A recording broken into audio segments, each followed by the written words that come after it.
thank you. I'd like to thank the panel for its questions. I'm going to move now briefly to the segment that you are driving. I have a handful of cards here from questions that came from the audience.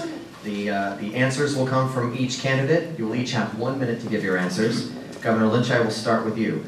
This questioner says that in today's discussion, both of you talked about working in a bipartisan way with lawmakers in Concord. Could you please give an example of your ability to reach across the aisle to accomplish a goal?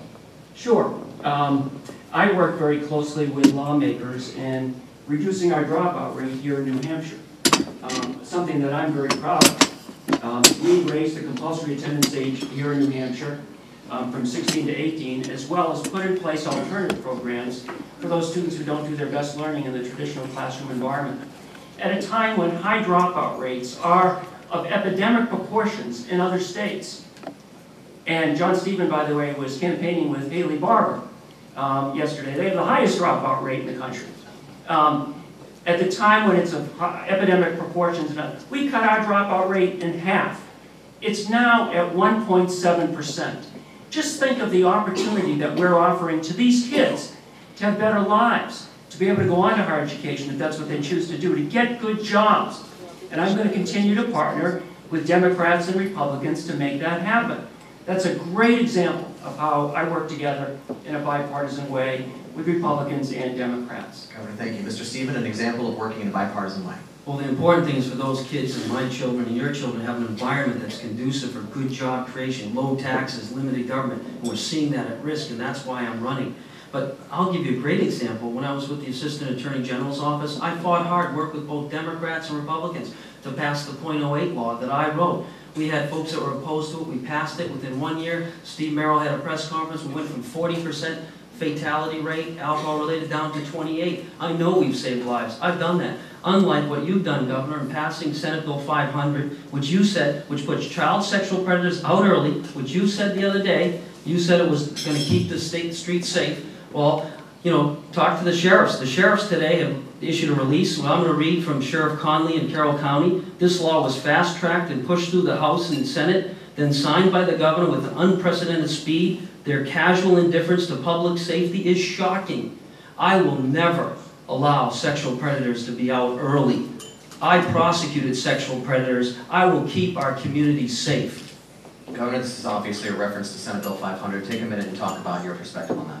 As governor, and we've talked a lot about priorities, my highest priority is ensuring public safety. As governor, I push forward through legislation that would protect our children against sexual predators, requiring DNA testing of felons, reestablishing the cold case unit. Now, this particular provision that John Stephen is talking about, we had victims and victims advocates come to us who are sick and tired of offenders being released from prison and not knowing where they are, not being able to keep track of them. So the victims and their victims offenders, as well as a bipartisan group of Republicans and Democrats, including John Stephen's own campaign co-chair, law enforcement, all came together to say, you know what? It's not right the way it's working. It's not safe for our state. It's not safe for our neighborhoods. Let's ensure strict supervision, including ankle bracelets and electronic monitoring if we have to, that we're watching these offenders when they leave prison. I think it's appalling that John Stephen is using what is an effort and a clear initiative to keep our safe state for his own political purposes. Let's stay on this for a minute. Your perspective on that program. First of all, my campaign chair passed it, and so did other Republicans. This is the type of governor I'm going to be. I don't care what party it is. It's about New Hampshire. It's about keeping our streets safe. I worked hard to make sure they're away. The best thing for these child predators is to stay in jail. You know, Governor, you're not going to make the streets safer. We have great laws on the books in truth in sentencing. Let's make sure they're enforced. As a prosecutor, that was a very important issue to me, and it's also important, I believe, to the communities of this state. And running for governor, that is an issue I'm going to talk about because it's all about leadership.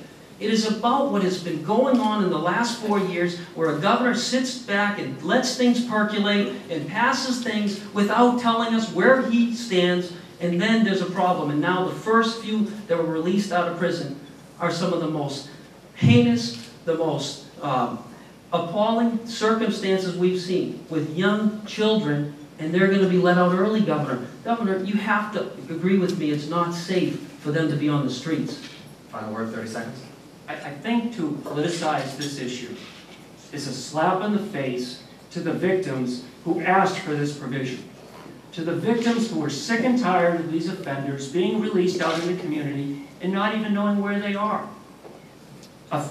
Victims who insisted that we have these offenders under the strictest supervision, which is why Democrats and Republicans and law enforcement rallied around this as a way to continue to ensure that New Hampshire remains the safest state in the nation.